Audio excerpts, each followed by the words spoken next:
Hello students, मैं संजीव मिश्रा अपने YouTube channel पर आप सभी का हार्दिक स्वागत करता हूं। आशा करता हूं आप सब स्वस्थ मस्त और अपनी पढ़ाई में पूरी तरह व्यस्त होंगे। प्रिय विद्यार्थियों, आज हम सब पुनरावर्तन में मुद्दों के आधार पर कहानी लेखन का पुनरावर्तन करेंगे। प्रिय विद्यार्थियों, आज हम सब मुद्दों के आधार पर कहानी लेखन का रिवीजन करेंगे। उस कहानी लिखने के पहले हम नियम जान लेते हैं जल्दी। कहानी कभी भी भूतकाल में लिखें। कहानी कम से कम 3 परिच्छेदों मतलब 3 पैराग्राफ में लिखना चाहिए। कहानी में आए स्थानों तथा पात्रों को नाम दें, यानी उनको कोई नाम देना चाहिए। जो स्थान है, जैसे स्थान का नाम रामपुर या कहीं और, या पात्र का नाम रामू श्यामू। साथ में ही प्रश्न में जो मुद्दे दिए गए हों उनके आधार पर हमें पात्रों के वातावरण, खान पान, वेशभूषा, रहन सहन का वर्णन करना चाहिए।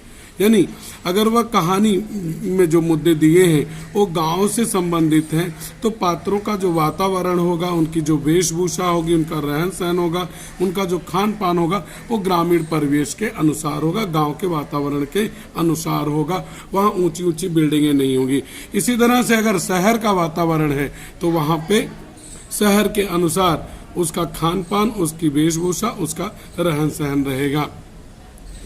तो यह महत्वपूर्ण होता है। ज़्यादातर बच्चे इसका ध्यान नहीं दे पाते हैं कि कहानी में जो मुद्दे दिए हैं वो गांव के परिवेश के हैं, जंगल के वातावरण के हैं, या शहर के हैं, अमीर के हैं या गरीब के हैं, किसान के हैं या शिक्षक के हैं। तो उस वातावरण के अनुसार ही उनका सब कुछ हमें लिखना चाहिए। उसी के अनुसार वातावरण का चित्रण होना चाहिए। महत्वपूर्ण चीज, प्रश्न में दिए गए मुद्दों के आधार पर ही हमें कहानी लिखना चाहिए। कई बार होता है बच्चे अपने मन से कुछ भी लिख जाते हैं, ऐसा नहीं होना चाहिए। जो मुद्दे दिए हैं उन्हीं के आधार पर कहानी लिखें, लेकिन यह भी नहीं होना चाहिए कि केवल फिल इन द ब्लैंक, रिक्त स्थानों की पूर्ति करो, क्योंकि डॉट दिया रहता है। बहुत सारे बच्चे सोचते हैं कि केवल रिक्त स्थान भर दिया, कहानी लिख के हो गया। ऐसा नहीं है, बल्कि उन मुद्दों को ध्यान में रख करके किस घटना की तरफ वह मुद्दा संकेत कर रहा है उसके अनुसार हमें कहानी लिखना चाहिए। छठा पॉइंट है मुहावरों कहावतों का प्रयोग करें। तो यहाँ पे कहानी लिखते समय बीच बीच में जहाँ पे मुहावरे हो आ सकते हैं वहाँ मुहावरों का प्रयोग करना चाहिए, या कहावतों का भी प्रयोग करना चाहिए। मुहावरे और कहावतें लगभग एक जैसी हैं। 7वीं बात, पात्रों के बीच होने वाली बातचीत को दोहरे अवतरण चिन्ह में लिखना चाहिए। यानी रामू और श्यामू 2 मित्र हैं, उनके बीच में कोई बातचीत हो रही है, तो जैसे रामू ने कहा कि चलो आज हम सब घूमने जाएंगे, तो रामू ने कहा के बाद चलो आज हम सब घूमने जाएंगे, वह बातें दोहरे अवतरण चिन्ह में लिखनी चाहिए। इसी क्रम में बातचीत भूतकाल के साथ साथ वर्तमान काल तथा भविष्य काल में भी हो सकती है। ऊपर मैंने बताया था, पहला पॉइंट था कि भूतकाल में कहानी हो, लेकिन जब बातचीत होगी दोहरे अवतरण चिन्ह में जो बातें लिखेंगे वह भूतकाल में भी हो सकती है, वर्तमान काल में भी हो सकती है और भविष्य काल में भी वह हो सकती है। अगला है महत्वपूर्ण पॉइंट, कहानी को उचित और संक्षिप्त शीर्षक अर्थात नाम देना चाहिए। शीर्षक का मतलब है नाम, यानी कहानी का जो शीर्षक है वह छोटा होना चाहिए और वह ऐसा होना चाहिए कि पूरी कहानी उसको नाम को पढ़ते ही समझ में आ जानी चाहिए। महत्वपूर्ण बात यह है कि शीर्षक कहानी में घटी घटना पर आधारित होना चाहिए। जैसे कहानी में झूठ से संबंधित घटना है तो वहां पे आप बताइए झूठ का परिणाम, यह आपका क्या हो जाएगा, यह शीर्षक हो जाएगा। अगर वहां पर है परिश्रम की बात, परिश्रम से उसे सफलता मिली है, तो लिख दीजिए परिश्रम का फल, यह क्या हो जाएगा आपका, यह शीर्षक हो जाएगा। तो जो घटना कहानी में घटी हुई है उसी के आधार पर आपका शीर्षक होना चाहिए। महत्वपूर्ण है, अक्सर बच्चे शीर्षक भूल जाते हैं, हमें भूलना नहीं चाहिए, इस पर 1 मार्क होता है। कहानी में कहानी से मिली सीख कहानी के अंत में लिखना चाहिए। मतलब पूरी कहानी आप लिख लिए तो उसमें किस बारे में बताया गया है, जैसे झूठ के परिणाम के बारे में बताया तो हमें क्या शिक्षा मिली कि हमें कभी झूठ नहीं बोलना चाहिए, झूठ का फल बुरा होता है। अगर परिश्रम का फल आपका, परिश्रम के बारे में कहानी आपने लिखी है, उससे क्या शिक्षा मिलेगी कि यदि हम परिश्रम करते हैं तो हमें सफलता अवश्य मिलती है, सीख हो जाएगी। यानी सीख जो मिल रही उसी का छोटा रूप शीर्षक होता है। अब देखते हैं कि कौन से परिच्छेद में कौन सी बातें हम लिखते हैं। पहले परिच्छेद में स्थान और पात्र का नाम लिखना चाहिए। मतलब यह कहानी किस स्थान की, रामपुर की है या जलगांव की है या मुंबई शहर की, तो वह नाम लिखना चाहिए कि मुंबई नाम का एक शहर है। और फिर पात्र का नाम, वहाँ पर रामू नाम का एक व्यक्ति रहता था। आगे उन जो रामू है, पात्र है, उस वह कौन सा काम करता था, उसका स्वभाव क्या था, उसमें कौन सी अच्छाइयाँ थी, कौन सी बुराइयाँ थी, उनका भी वर्णन हमें करना चाहिए। दूसरे परिच्छेद में कहानी में घटने वाली घटनाओं का विस्तार से वर्णन करना चाहिए। मतलब कि कहानी के जो मुद्दे दिए हैं उन मुद्दों के आधार पर कहानी में क्या कुछ हो रहा है, कहानी कहाँ से लेकर कहाँ तक गई, उसका पूरा वर्णन यहाँ पर आना चाहिए। तीसरे परिच्छेद की बात करें तो यह कहानी का समापन होता है, अंत होता है। 3 से ज़्यादा भी परिच्छेद आप कहानी के मुद्दों के अनुसार कर सकते हैं। तो यहाँ पे पात्र के द्वारा किए गए कार्य, ऊपर यहाँ पे दूसरे परिच्छेद में जो उसने काम किए उसके अनुसार क्या परिणाम निकला, तो वह बहुत झूठ बोलता था, इस तरह के झूठ बोले तो परिणाम क्या हुआ। परिणाम यह हुआ कि उस झूठ बोलने वाले को पुलिस पकड़ कर ले गई और उसे सजा मिल गई। यह उसका परिणाम तीसरे पैराग्राफ में आएगा। आइए एक कहानी हम लोग समझते हैं। ये मुद्दे दिए गए हैं और महत्वपूर्ण मुद्दे हैं। बोर्ड में यह प्रश्न आपको मिले तो कोई अतिशयोक्ति नहीं। प्रश्न आपका, निम्नलिखित मुद्दों के आधार पर 70 से 80 शब्दों में कहानी लिखकर उसे उचित शीर्षक दीजिए और सीख लीजिए। 5 मार्क का वृत्तांत लेखन के विकल्प में। देखते हैं मुद्दे क्या हैं। एक लड़का, देर से घर आना, माता पिता द्वारा पूछताछ, मौन, रेल कर्मचारियों का उसके घर आना, लड़के का सम्मान, पिता को आश्चर्य, लड़के का बताना, रेल दुर्घटना का टलना। अब यहाँ पर एक लड़का मिला पहले पैराग्राफ के लिए, हम इसी से अपना पहला पैराग्राफ बनाएंगे। पहला पैराग्राफ, अब उसमें क्या बातें अभी हमने सीखी कि वह उस किस स्थान पर रहता था, उसका नाम क्या था और वह कार्य कौन से करते थे। तो यहाँ पे फर्स्ट पैरा में हम लिखने वाले हैं स्थान का नाम, मतलब कि रामपुर नाम का एक गांव था। अब उस लड़के का नाम, वहां पर रामू नाम का एक लड़का रहता था। लड़का अपने पिता के साथ में रहता था।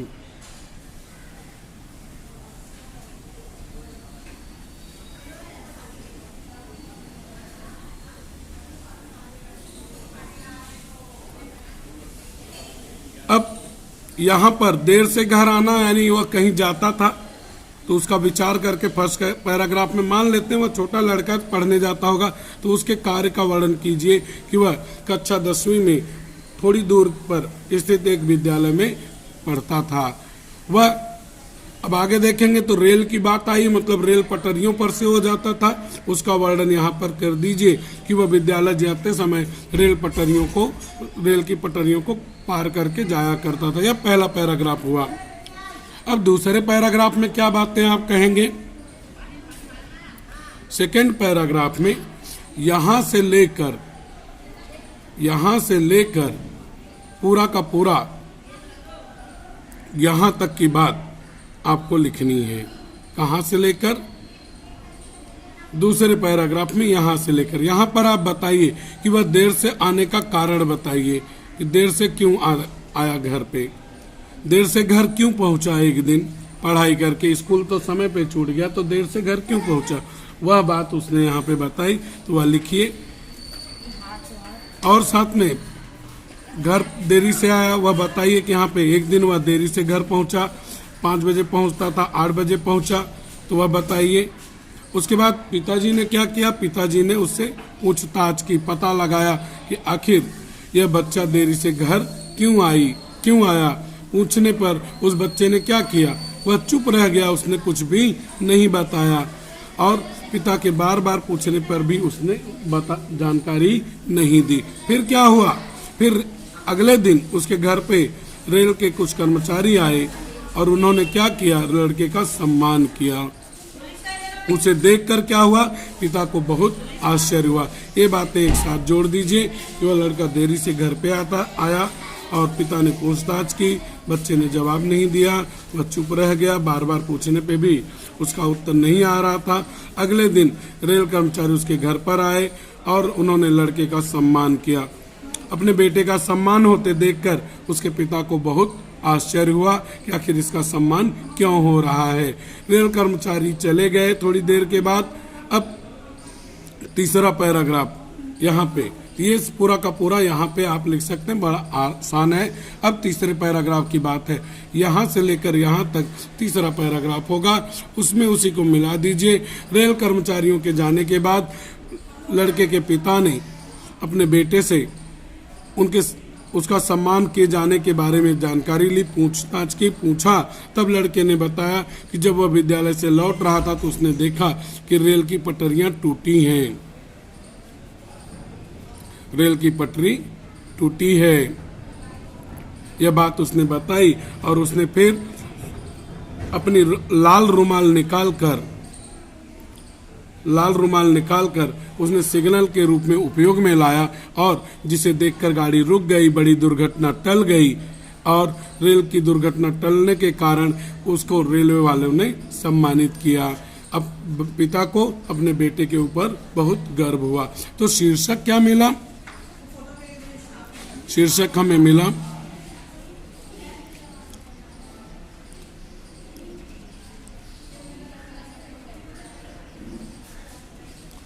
वह होगा बहादुर लड़का, यह इसका शीर्षक हुआ। और सीख इसी से संबंधित होगी, सीख में या फिर इसे आप लिख सकते हैं सच्चा नागरिक, यह भी हो जाएगा। हर व्यक्ति का यह कर्तव्य है कि वह अपनी देश की संपत्तियों को नुकसान होने से बचाए और देश के लोगों की सेवा करे। सीख में यही कि सच्चा नागरिक वह होता है जो अपने देश की संपत्ति की सुरक्षा में अपना योगदान देता है। अब एक और कहानी हम लोग देख लेते हैं, समझ लेते हैं। मुद्दे दिए गए हैं। प्रश्न है आपका, निम्नलिखित मुद्दों के आधार पर 70 से 80 शब्दों में कहानी लिखकर उसे उचित शीर्षक दीजिए और सीख लीजिए। 5 अंक का मुद्दे हैं। एक लड़का, सुखी परिवार। लड़का हमेशा मोबाइल पर, कान में ईयरफोन, माता पिता का मना करना, ध्यान न देना, सड़क पार करना, कान में ईयरफोन, दुर्घटना। बहुत आसान है। फर्स्ट पैराग्राफ में पहले परिच्छेद में आप लड़के का स्थान लिख दीजिए, किस स्थान पर वह लड़का रहता था, उसका नाम क्या था और किनके साथ वह रहता था। यहाँ शब्द आया है तो परिवार में यहाँ पे आया है शब्द माता पिता। वह अपने माता पिता के साथ रहता था, उसका परिवार सुखी था। सुखी परिवार यानी संपन्न परिवार, धनी परिवार जिसे आप बोल सकते हैं। उसका परिवार बहुत धनी था और अपने बच्चे की सुख सुविधा का पूरा ख्याल रखते थे। यह पहले पैराग्राफ में हो गया। अब दूसरे पैराग्राफ की हम बात करें। सेकंड पैराग्राफ यहाँ पे देखेंगे तो यहाँ पर यहाँ से लेकर के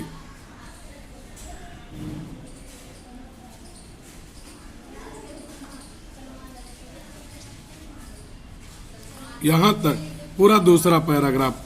तो यहाँ पे बताइए कि माता पिता उसको मोबाइल लेकर दिए। अब लड़का हमेशा मोबाइल पर, वह बच्चा जिसका नाम जो भी आपने रखा वह दिन रात मोबाइल चलाता था, कान में ईयरफोन लगाए रखता था, कहीं भी जाता तो कान से में ईयरफोन रहता ही। माता पिता उसे मना करते कि कान में ईयरफोन लगाए रहेंगे तो कोई दुर्घटना घट सकती है। माता पिता की समझाने का उस पर कोई प्रभाव नहीं पढ़ता था। वह अपने मन के मुताबिक ही चला करता था, हमेशा कान में ईयरफोन लगाकर घूमता था, टहलता था और कोई नहीं जानता कि कब दुर्घटना हो जाए। वह माता पिता की बातों की तरफ ध्यान नहीं देता था। यह दूसरे पैराग्राफ में हो गया। दोस्तों यारों ने भी समझा, यह बात भी आप डाल सकते हैं। अब थर्ड पैराग्राफ में वहां पे बताइए, एक दिन जो भी नाम आपने लड़के का रखा हुआ है वह अपने मित्र से मिलने के लिए जा रहा था। बीच रास्ते में एक बहुत बड़ी सड़क आती थी, उस पर हमेशा लगातार गाड़ियां आती जाती रहती थी। और लड़के का नाम बताइए कि वह अपनी आदत के मुताबिक कान में ईयरफोन लगाकर सड़क पार कर रहा था। उधर दूसरी तरफ से आती हुई तेज गाड़ी ने जोरदार आवाज की, लेकिन ईयरफोन के कारण उसे सुनाई नहीं दिया, जिसके परिणाम स्वरूप उसकी दुर्घटना हो गई। अब यहां तक आपने लिखा है थर्ड पैराग्राफ, यहां से लेकर के यहां तक। अब इसमें शीर्षक क्या हुआ? अनेक शीर्षक आप दे सकते हैं, लेकिन वहां पे हो गया कि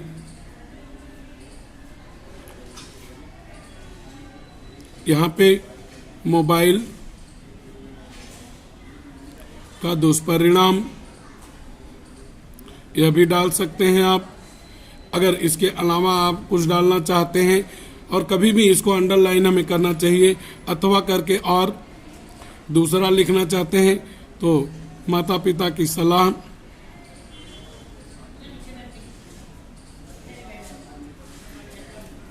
यह भी लिख सकते हैं, या फिर जिद्दी लड़का, यह भी लिख सकते हैं।